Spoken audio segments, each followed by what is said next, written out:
Ukraina menyerah, pasukan Rusia kuasai kota Rubizhne.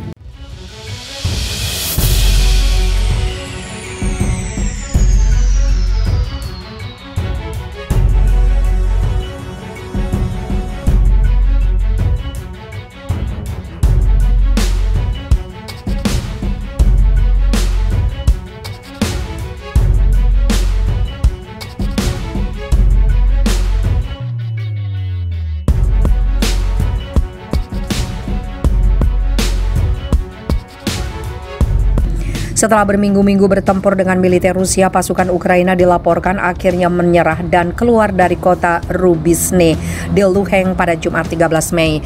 Luhansk merupakan wilayah di timur Ukraina yang sejak lama dikuasai kelompok separatis pro-Rusia.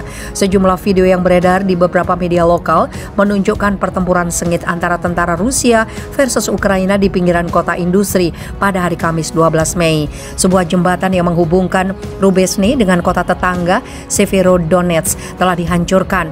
Menurut sejumlah pengamat perang, hal itu menunjukkan pasukan Ukraina mengambil garis pertahanan baru demi menghadapi gempuran Rusia. Belum ada konfirmasi resmi dari staf umum militer Ukraina terkait pergerakan pasukannya yang telah meninggalkan pinggiran Rubizhne. Dikutip CNN, staf umum militer Ukraina hanya melaporkan pada hari Jumat bahwa musuh terus memfokuskan upayanya untuk membangun kontrol penuh atas penyelesaian Rubizhne.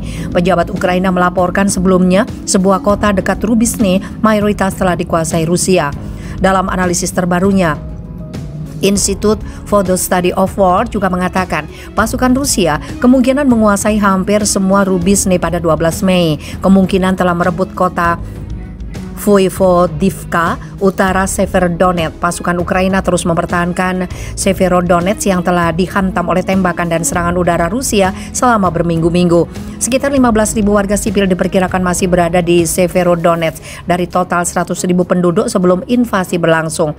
Kota ini lebih dari 70% hancur menurut pemerintah setempat. Evakuasi dihentikan karena tidak mungkin mengemudi di jalan yang terus-menerus dibombardir. Segera setelah situasi stabil, evakuasi akan dilanjutkan, kata Kepala Administrasi Sipil Militer Severodonetsk, Alexander Styryuk, pada hari Kamis kemarin.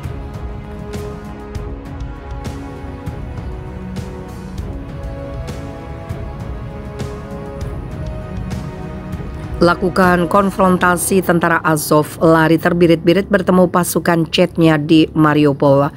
Pertempuran antara pasukan Chechnya dan pasukan Nazi Ukraina Batalion Tentara Azov kembali terjadi di Mariupol.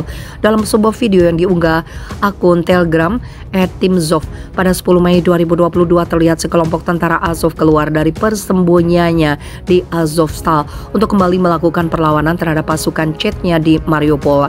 Namun ketika tentara Azov sedang mengamati situasi di sekitar mereka, suara rentetan tembakan dari arah yang tidak diduga menyasar pasukan Azov di lokasi tersebut hingga membuat salah seorang dari mereka rubuh terkena tembakan dari pasukan Chechnya yang masif.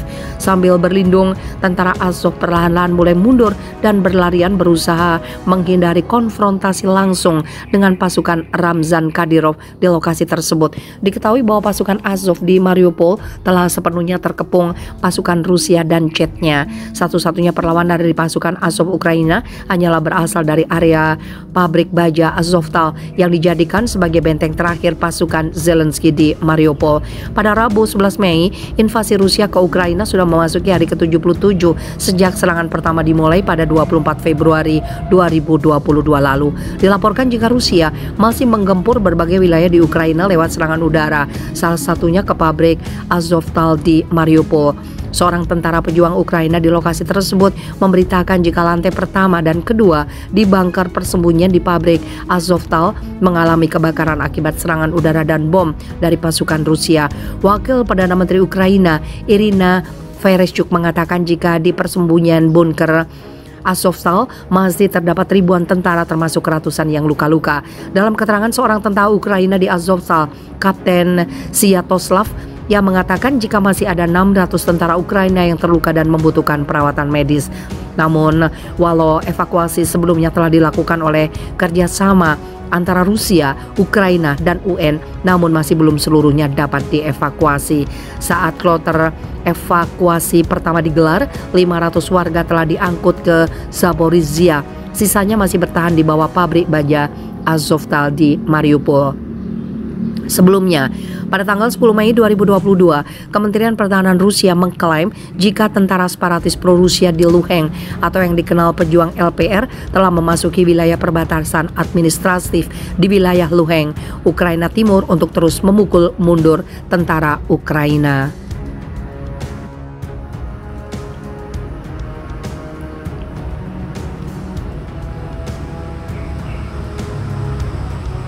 Kamis sore, Korea Utara tembakkan 3 rudal balistik dari Pyongyang.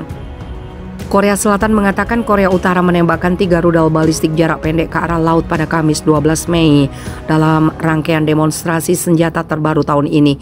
Ini adalah peluncuran senjata pertama yang dilakukan oleh Korut sejak pelantikan Presiden baru Korsel yang konservatif Yoon Suk Yeol pada hari Selasa lalu. Korut memiliki sejarah mengguncang pemerintah baru di Seoul dan Washington dalam upaya nyata untuk meningkatkan daya tawar dalam negosiasi di masa depan. Ancaman nuklir Korut kemungkinan akan menjadi agenda utama ketika Yoon bertemu dengan Presiden Amerika Serikat Joe Biden yang akan berkunjung di Seoul pada minggu depan.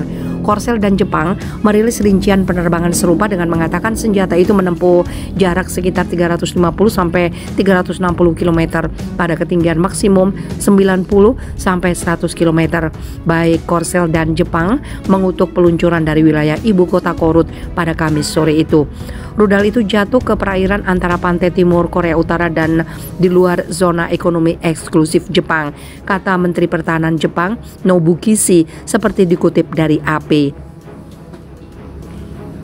Tidak ada laporan kerusakan pesawat atau kapal akibat peluncuran rudal balistik itu. Militer Korsel mengatakan pihaknya meningkatkan kesiapan dan pengawasannya sambil mempertahankan koordinasi yang erat dengan Amerika Serikat. Korsel meminta Korut untuk segera menghentikan penembakan misilnya yang terus terjadi berulang kali.